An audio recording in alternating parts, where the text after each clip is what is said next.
I'll just do it in regular view. You can do it in speaker view. Okay, good job. Good thinking. Allow record is up for you. And we're off.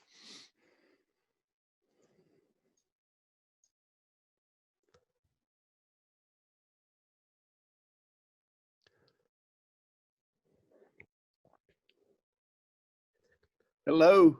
Coach, how you doing this morning? How's it going, sir?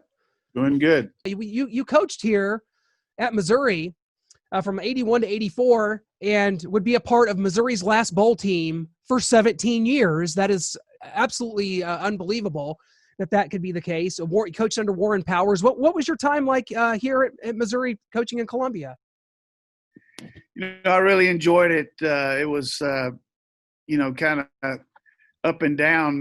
When our offense was good, our defense wasn't, and when our defense was good, our offense wasn't. But we had some huge wins. We beat Oklahoma twice, which was big for us, and almost beat Nebraska 2 times. Really, almost doesn't count, but that was when they had the twins the triplets, and they were really good. But I enjoyed the town. I made a lot of lifelong friends. Enjoyed working with Warren and the staff, and we had some good coaches on that staff. Carl Reese ended up being a really big, prominent defensive coordinator around the country, and I enjoyed also getting to know Norm Stewart and his wife Virginia. Built a relationship with them, so it was four of the best years I've ever had, as far as off the field and on the field, and met a lot of good players and high school coaches in the state, which helped me recruit after I left Missouri, and just fond memories, very fond memories. Well, from 85 to 89, you're offensive coordinator for Oklahoma with players like Troy Aikman, Jamel Holloway, Spencer Tillman. In the other side of the ball, you had Brian Bosworth. Take us back to those years and winning a national championship with Barry Switzer. It was like just something out of a fairy tale. I was in a situation there in Missouri where Woody Wittenhofer had taken over, and he offered me a chance to stay. And so, excuse me a minute here. You're fine. Yeah, you're good. But anyhow, Missouri was in a state of flux, and they had offered me a job to stay, and I also had a chance to go to Penn State. And I'm not name dropping here, but I did have a very good opportunity at all those places. But fortunately for me, Mac Brown played for me at Florida State, and he was the offensive coordinator there, and he and Charlie Sadler, another guy who had coached with me in Missouri, recommended me to Switzer. And Coach Switzer wanted to keep throwing the ball a little bit because he had Troy. It was his freshman year. And we added some things in there, and we're going pretty good. And then Troy broke his leg, and we had to go to the wishbone. And because we didn't have anybody else that could really run that offense, so all of a sudden we lost that Miami game after Troy went down. But we went on a really big run there and won 28 straight Big 8 games, won the national championship, and really had a good run going. And as far as the players, just a lot of Hall of Fame guys: Keith Jackson, Tony Casillas, Brian Bosworth, Ricky Dixon.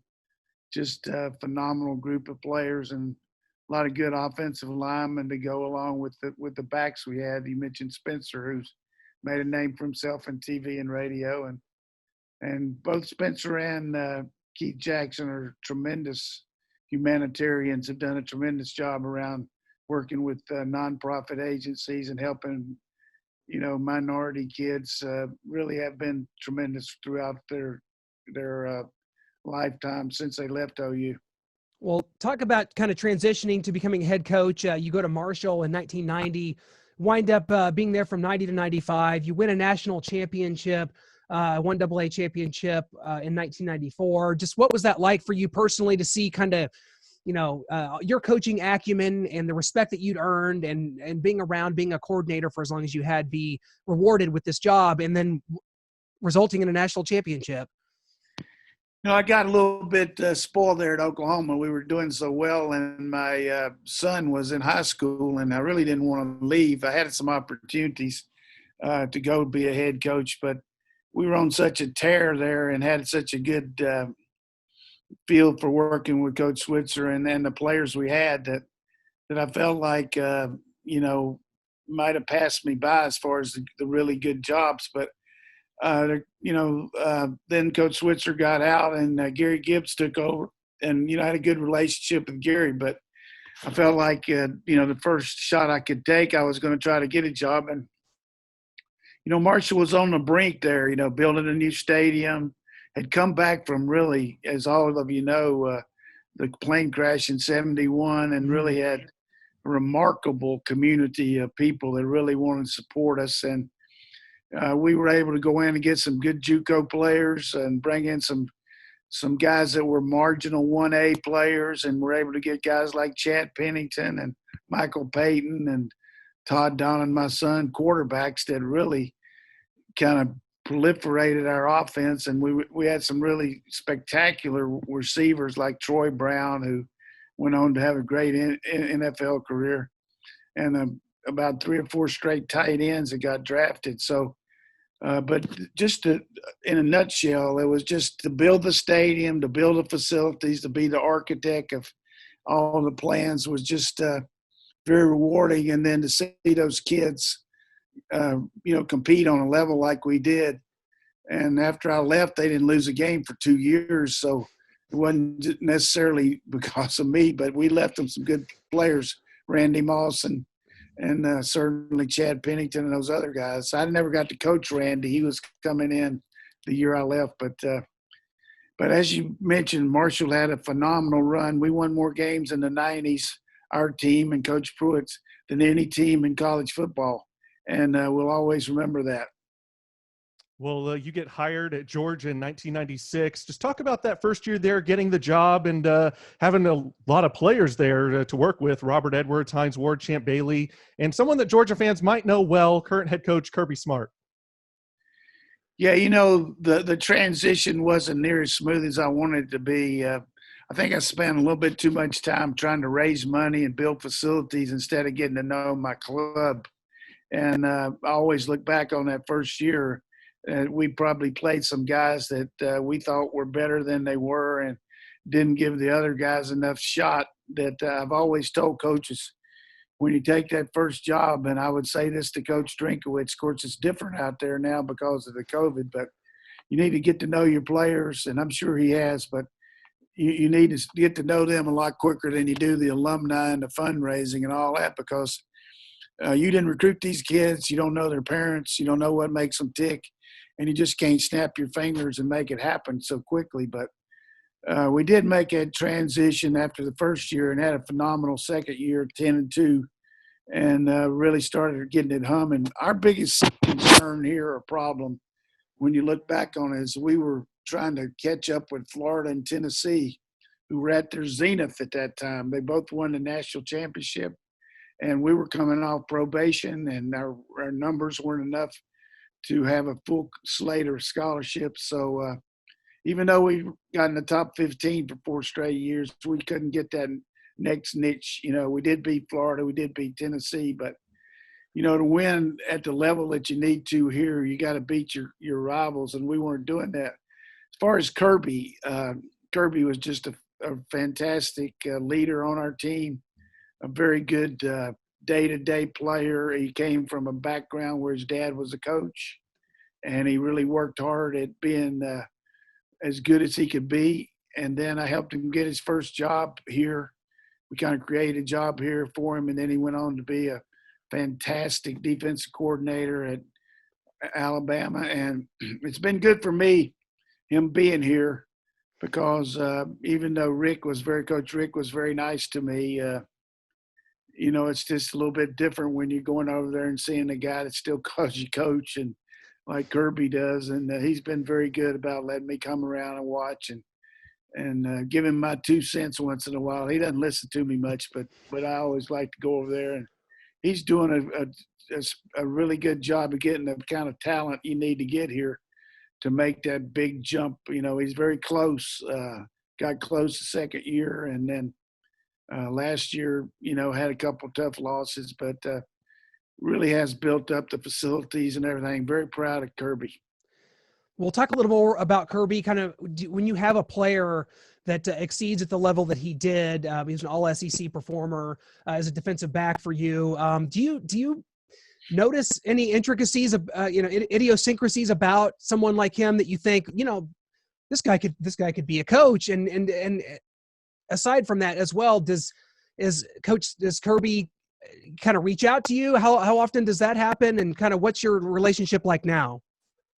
Well, as far as seeing him being a coach, you figured he was going to be. His dad was a high school coach.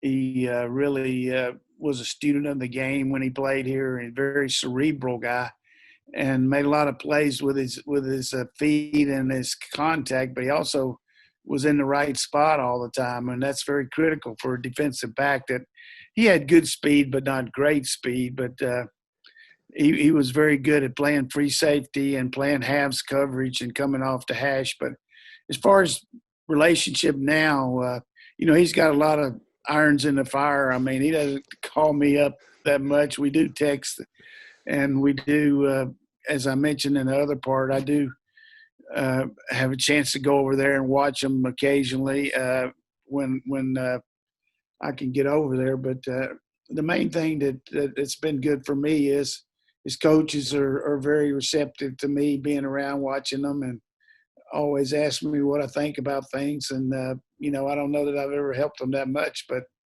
I learned a long time ago when Coach Fambro was a coach at Missouri and then was retired. All the fans remember Don, not Fambro. He was at Don Farrow. Don Farrow. Don Yep. Fambro was at KU. Kansas. That was a bad football there. Yeah. Missouri fans aren't going to like that one. No, I meant to say Coach Farrow. Coach Farrow was a mentor. Coach Farrow was a mentor to me. My first year there, my wife and family didn't move the whole spring, so I was around the office a lot, and he would take me back into the archives and show me old films of him when they were running the wing T back in the 50s, and he would show me. He was one of the first guys to ever run some type of shotgun there, and it really was impressive. And the thing that he was able to do with me is every week that we would play a game, he would sit in the press box. And then first thing on Monday morning when he came into office, he would give me a critique of the game without benefit of the tape, without benefit of doing anything but just watching it. And it was amazing. The guy in his high 70s or close to 80 years old could be that perceptive. And I really learned a long time ago, you need to listen to your elders. And the other thing that he told me that I think the fans would be appreciative of when we were playing KU, the end game at the end of the year, he came in and said, I've coached this game for 27 years or ever how many. He said, the thing that you always got to remember is the freshest team wins. You've been playing a whole season. There's no need to go out there and overwork them. Lifting weights, doing all this extra stuff isn't going to help you. You need to be fresh, and it's going to be an emotional game, which it is. I mean, it was a battle there every year. So we cut back that week, and I convinced Coach Powers of it, and had a big win. We lost to him a couple of times when we should have won too, but those kind of values that Coach Farrow instilled in me were very good, and it helped me become a head coach too. Another thing he said, he would come out and watch practice and walk around, and he was big on symbolism, on how the players reacted to how you were talking and everything. And we were having a big meeting there with the whole team at the end of practice, and I noticed that Coach was watching and listening to Warren Powers. And after it was over, he waited and walked in with me. He said, look, you need to tell those other coaches when Coach Powers is talking, they don't need to be in the background going over their scripts and talking about what they're going to do. Sends the wrong message to the team. If it's big enough for him to tell the team, it's big enough for the coaches to listen to. And I've always remembered that too. I mean, just little things like that. Yeah, and Coach, before we got to ask about the '97 game against Mississippi State. You drove a steamroller into practice. Told your players we're either going to be the steamroller or the pavement. So, where did that idea come from, and who is your steamroller connection? Yeah, that's good. And I also want to, I don't know how long we have, but I also want to tell a story about playing Mississippi State when I was at Missouri, which the fans will like. Yeah. But, we were trying to make that transition like you talked about between 96 and 97. We'd won a couple games, but I kept telling our players, we're either going to make this move or not. It's like a steamroller. You're either going to be the steamroller or you're going to be the pavement. Let people keep rolling over you. And that was kind of a little issue that we had and we were talking about. You always want some kind of little thing to motivate them. So I was going over to the training table at lunchtime, and they were doing some paving in the parking lot over there. And I went over to this guy that was running it, and I said, look, about 3:30 today, could you drive this up to the fence right here? That's where our practice fields were. And then let me get on and drive it in, show me how to do it. And he said, what are you doing, Coach? And I explained to him. He said, yeah, I'll be glad to do it. So I told all the coaches, I said, when we start stretching today, I want you to turn them the other way where they can't see the fence. And I'm going to drive a damn steamroller in there, and I'm going to see how they react. So 3:30, we got up there, and this guy's showing me all these sticks and everything. And I said, look, I just want the basic deal. I don't want to go fast. I just want to get this sucker in there. So he opened the gate. I drove it in there, and then the players turned around and they saw it and they came running down there. And it was just like it wasn't anything that I want to take credit for, but it really got the point across that I felt like we were ready to get going and be the steamroller, and our players reacted. And I know you had Coach Sherrill on here, who's a dear friend of mine and a good guy. But we ended up beating them 47-0 that day. And I don't know if it was a steamroller or what, but it was a great deal for us to get that win. And the other story about Mississippi State, we played them in Jackson, Mississippi. And I think my second year at Missouri, maybe 82 or 83. And they had an unbelievable wishbone team, very good. I mean, just ball control, Embry, Ballard, and Warren Powers had this deal where one night a week he would get the offensive coaches to look at the other team's offense, and he would get the defensive coaches to look at the other team's defense because, we're always looking at the other one. You see if there's any tips you might help the coaches with. So I noticed that the fullback on the Mississippi State, every time he was going forward, he had an unbelievable amount of pressure on his front hand. And when he was going to the side, he had, his back up like this. He's hunched back up like this. So I went and told Carl Reese, Bulldog Reese, we used to call him. I said, hey, Bull, I said, if you watch this guy, I said, I've only watched 2 games, but it holds up 100%. And when he's got all that weight forward, you can slash your lineman down.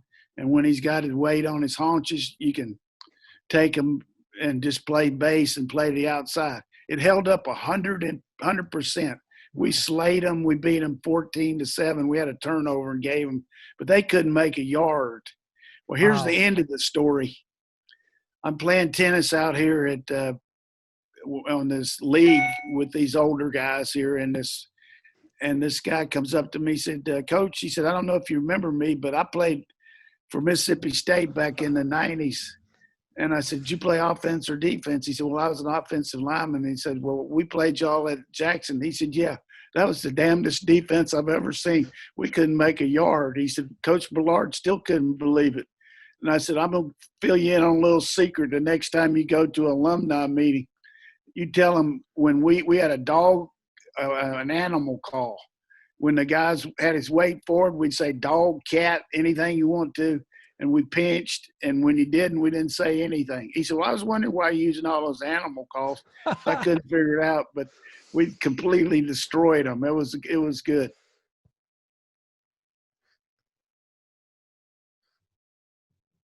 Still got me here? Oh, yeah, absolutely.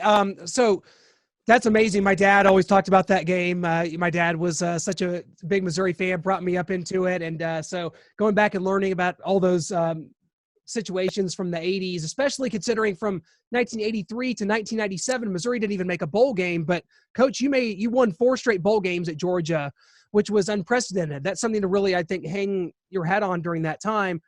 Talk about the University of Georgia and kind of what makes it special, because it has a lot of class. Athens has a lot of sophistication. It's the Empire State of the South. Georgia is. There's, there's all the resources and money that you could ever want. I think a few years after you were gone, they made the stadium into 93,000 seats, something or around that. Just talk about Georgia, kind of what makes it special, and kind of your time there and what was special about being in Athens during that time. Well, first of all, it's a big state. As you mentioned, having the metropolitan Atlanta and then all the contiguous counties there. I mean, just and particularly after the Olympics, you had a lot of people move in here. I mean, Jimmy Payne, they did a great job getting the, Billy Payne getting the Olympics here. But high school football is huge here. I mean, it's a year-round type deal. I mean, they have spring practice, and they have a lot of big schools, and they have a lot of small town communities like Central Missouri does, where everybody rolls up the sidewalks on Friday night and watch you play. But most of these kids grow up wanting to play for Georgia. I mean, Georgia Tech certainly gets their share, but nothing like Georgia gets. And you got a lot of people in the state that after they graduate from here live in the state, and that's their school. And the thing that sticks out in my mind, the first interview I had with the Atlanta Journal-Constitution, not only the sports guy came there, but the editor of the paper in general came, and he made a statement. He said, "Coach, I just want to tell you," he said, "we've got the Braves, we got the Falcons, we got the Hawks." He talks about all of that. He said, "But the number one issue for most of our fans is Georgia football." And it's still very competitive now. Most people have these websites and all, and newspapers aren't near as big now that everybody's got the internet. But Georgia's a special job. I was fortunate to have it. Helped me get in the Hall of Fame. Most of my stuff that I did was from Marshall as far as winning, although we had a pretty good record here. But I think it's just the kind of job that any coach would aspire to have. Well, you mentioned it there. You guys have the Falcons, the Braves, but when it comes to Athens and just the state of Georgia, the number one thing is the Georgia Bulldogs. And there weren't a lot of pro sports in the South back in the day. And so there seems to be this tight bond and connection with the town and fans to the universities, especially the football programs. And the SEC slogan is, "It just means more." Why does it mean more to the SEC and its fans in the South? I don't know that it does. I mean, I guarantee you when I was coaching in Missouri, it meant a hell of a lot to me. It meant a lot to Missouri fans. And I think getting in the SEC has been big for Missouri as far as helping their overall athletic program with all the money it's bringing in. And, I think A&M getting in too has helped broaden out our footprint into Texas. But as far as meaning more, you've got to just look at the proofs in the pudding when you see the amount of guys getting drafted in SEC compared to the other conferences, the success that these SEC teams have had in bowls, playoffs, all that. As good as Oklahoma has been the last few years, they've had a hard time competing with these SEC teams and with, Clemson, who I feel like has modeled their program a lot like Coach Saban.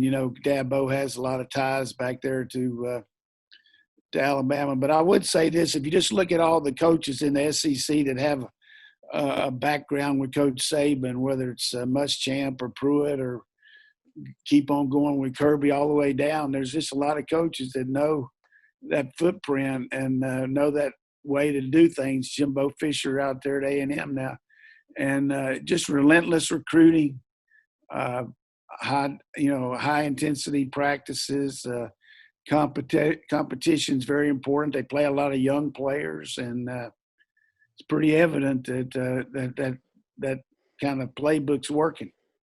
Well, the balance of power has certainly shifted in the SEC. When you were there, The East was really kind of the power at that time. You had Peyton Manning and the Tennessee Volunteers with Philip Fulmer there. You had Steve Spurrier and the Florida Gators that you had to try to get around.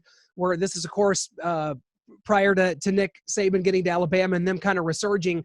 How difficult was it just during that time, not only competing with the Auburns and the Ole Misses and the Alabamas and LSUs to the west, but getting around Florida and Tennessee in the East?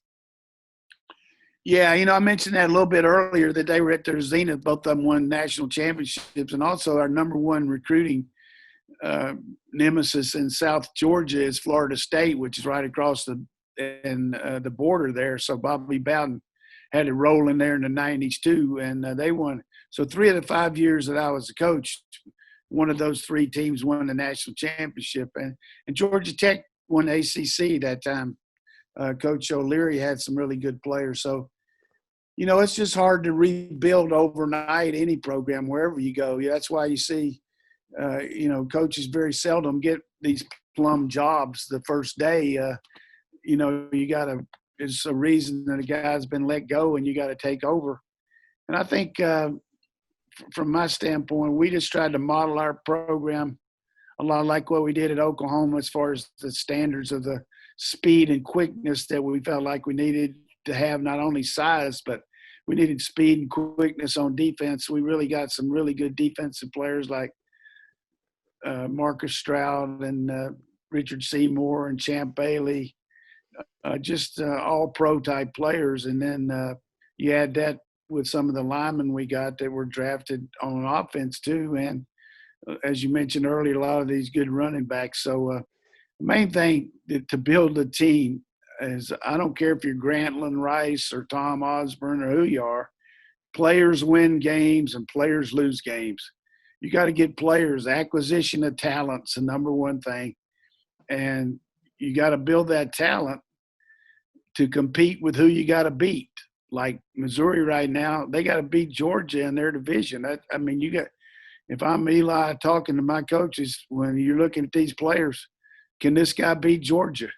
I mean, that's basically what they got to do, just like LSU did when they built their thing up, saying, can this guy beat Alabama? And they felt like they had to change their system and go to a more passing game and got, a really tremendous quarterback in there in Joe Burrow. But you always look at your program, where it is, how you're going to go to get where you got to get down the road. So I think right now, Coach Odom got close, but lost a lot of close games. I mean, you got to win some of those, and that really hurt them, And the other thing that concerned me, he was a defensive coordinator type coach, but their defense let him down so many times over his and I'm not bagging on him, but if they'd had any kind of defense 3 of those first 4 years, I think that'd have been a lot better, especially when you got a guy like Drew Lock. I mean, the 1 year when Dooley came in there, they did okay. But then last year, their defense really started to get better, but their offense, hurt them. So, I think they made the change, and let's see what happens. Absolutely, Coach. And just going back to your time and just looking at the SEC now, and whether it was the sights, the sounds, the fans, the total atmosphere, what were some of your favorite road environments you experienced in the SEC?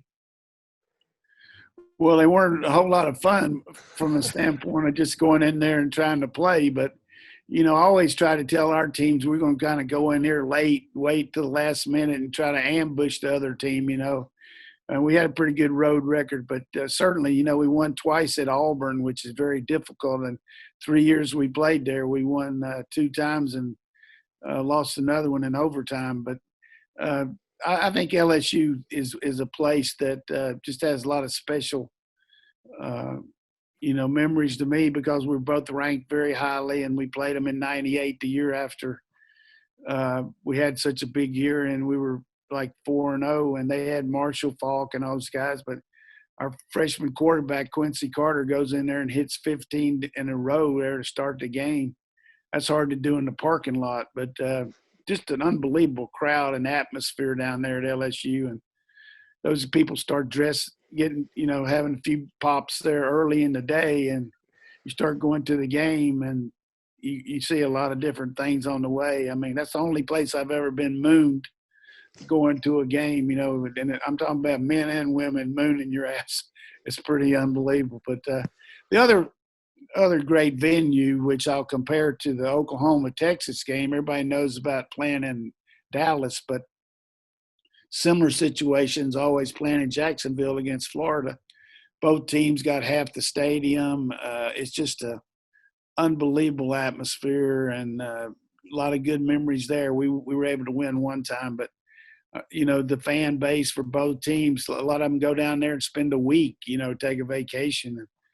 There's been talk about bringing it back to campus, but I don't think the alumni would be very happy with that. Yeah, the world's largest outdoor cocktail party is special indeed, and we've just completed our trip around the SEC back in 2018. We were at every game, every stadium, experiencing it all. So to be able to go back with you and kind of go through your career and kind of your part of this has been just truly an honor, Coach. Thanks so much for joining us today and taking us back. And as a Missouri fan, as someone that covers the Missouri Tigers, we appreciate your time here and the perspective you've given us on Eli Drinkwitz, a guy we're really impressed with. And, it's got to be difficult, though, coming and taking a new job and all these restrictions and Zoom meetings. And that's going to be difficult for a new coach. He's like my age, 36 years old. So it's got to be tough. Yeah, I'm sure it is, but it is what it is. It's no different from anybody else. How you handle adversity is going to be the real deal here. Hopefully we can get where we can play some games. You got to be real careful here and go over the protocol. And I was hoping to have a chance to just tell you this one quick story here. Absolutely. About the Missouri fight song, which I think the fans will like. We used to have the deal where for every summer we would go to have a kickoff luncheon with all the Missouri fans there right there in Columbia. And part of the deal is if you had a new coach, the coach was supposed to lead them in the fight song. And I told Larry Bechtel, who was offensive line coach, I said, Larry, you're going to have to lead them in the Mizzou fight song now. And he said, no, they're not going to ask me to do that. I'm telling you, there's going to be a lot of people there and you're going to embarrass yourself if you don't know that fight song. He said, they won't ask me to do it. So we get there and Warren introduces everybody. And then the MC said, okay, we're going to get Coach Larry Bechtel to lead us in the Missouri fight song. I'm standing beside him right there. And he said, how does it go? I said, it's fight, Tigers fight for old Mizzou. Yeah. So you know how it goes like that. Yeah. So, with a lot of Zoom going quickly, he gets up there and goes, fight, Tigers, fight. And everybody's waiting for him to go fast, but he doesn't know what the song is. It's the worst rendition, first start I've ever heard of. Fight, Tigers, fight for old Mizzou. We used to sing that after every win. I still remember it. What a thrill for me. And I appreciate you guys having me today. I'm talking a lot, but I don't get to talk much anymore. And I want to make sure everybody in Missouri knows you got something special out there. Every coach that ever coached there, every kid that ever played there takes a lot of pride in being a Missouri Tiger. And I promise you, I take a lot of pride that I was able to coach there. Well, that means so much to us just as, media here and fans growing up, that being associated now with the SEC and having more, limelight with the SEC network and all the things that have happened, Missouri's in a good spot, and you being there was a big part of it and a big part of the era that helped lead to the era that I came into, which was Corby Jones, Larry Smith, and Devin West and all those great players in the 90s. So you're a big part of the history here, Coach. One more thing about the Mizzou Journalism School. Yep. Pat Forty went there. Yes. And when I was in coaching, he was working for the Missourian, and when I got in coaching, he came and told me, he said, Coach, when I was doing stories back then, you always treated me right. You didn't try to embarrass me in front of anybody, and I didn't even remember that. And then Craig Silver, who was in charge of the SEC, the producer of the SEC Game of the Week, was at Missouri there in the journalism school. Is now one of the most predominant producers in all of college sports. And we talk about his days at Missouri every time he comes and does a Georgia game. Yeah, it's a special place for sure. And Pat's son, Mitchell, just graduated from journalism school there too, and he works for PowerMizzou.com. So keep it in the family there. The lineage continues. It's great stuff.